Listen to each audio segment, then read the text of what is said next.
Levítico 7, el sacrificio de reparación. Esta es la ley del sacrificio de reparación, es cosa sacratísima.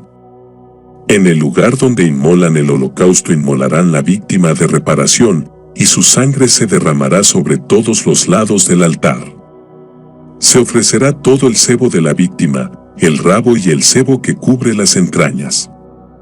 Los 2 riñones y el sebo adherido a ellos y a los lomos, y el resto que cubre el hígado, se quitará todo este sebo junto con los riñones. El sacerdote lo quemará sobre el altar como manjar abrasado para Yahvé.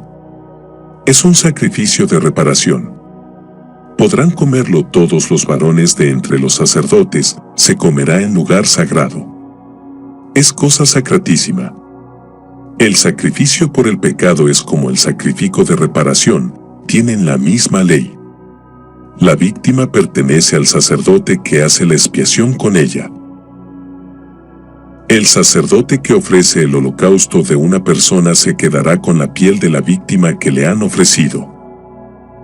También toda oblación cocida al horno y toda la preparada en cazuela o en sartén pertenece al sacerdote que la ofrece. Pero toda oblación amasada con aceite o seca se dará a todos los hijos de Aarón en porciones iguales. Esta es la ley del sacrificio de comunión que se ofrece a Yahvé. Si se ofrece en alabanza, se ofrecerán, juntamente con el sacrificio de alabanza, panes ácimos amasados con aceite, tortas ácimas untadas de aceite y tortas de flor de harina amasadas con aceite.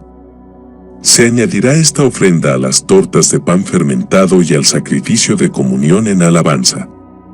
Se reservará una pieza de cada clase como ofrenda reservada a Yahvé y corresponderá al sacerdote que derrama la sangre del sacrificio de comunión.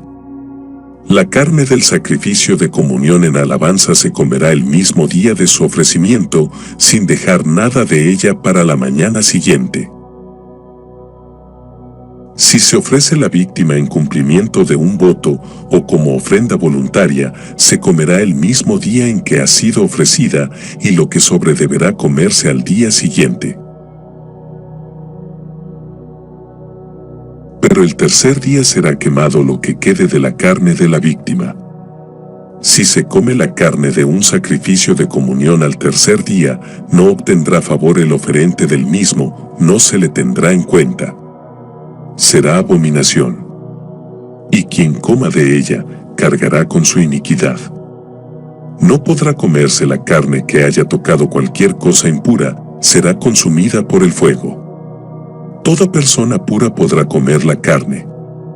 Pero quien, en estado de impureza, coma carne del sacrificio de comunión presentado a Yahvé, ese será exterminado de su parentela. Si alguien toca cualquier cosa inmunda, sea inmundicia de hombre o de animal o cualquier otra abominación impura y luego come de la carne del sacrificio de comunión ofrecido a Yahvé, será exterminado de su parentela. Habló Yahvé a Moisés, diciendo, habla a los israelitas y diles: no comeréis sebo de buey, ni de cordero ni de cabra.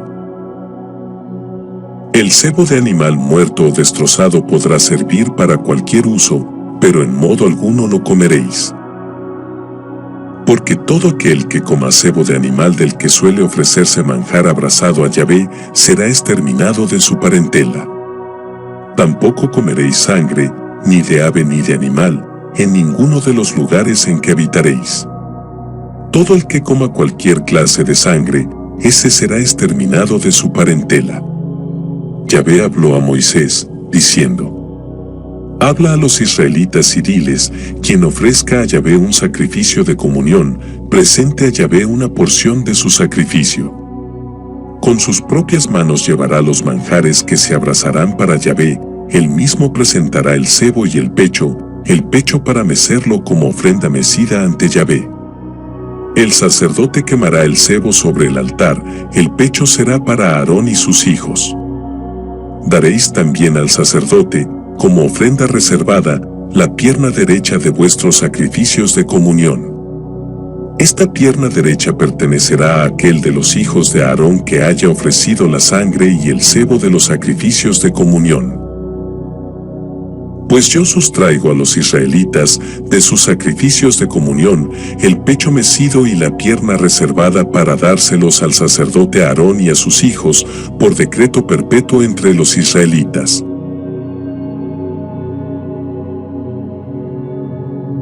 Esta es la porción de Aarón y la porción de sus hijos, en los manjares que se abrazan en honor de Yahvé, desde el día en que los presentó para ejercer el sacerdocio de Yahvé. Esto mandó Yahvé que los israelitas les dieran el día en que los ungió, como decreto perpetuo de generación en generación. Esta es la ley del holocausto, de la oblación, del sacrificio por el pecado, del sacrificio de reparación, del sacrificio de investidura y del sacrificio de comunión, que Yahvé prescribió a Moisés en el monte Sinaí, el día en que mandó a los israelitas que presentaran sus ofrendas a Yahvé en el desierto del Sinaí. Biblia de Jerusalén 1976. Este capítulo 7 contiene 38 versos. Dios te bendiga.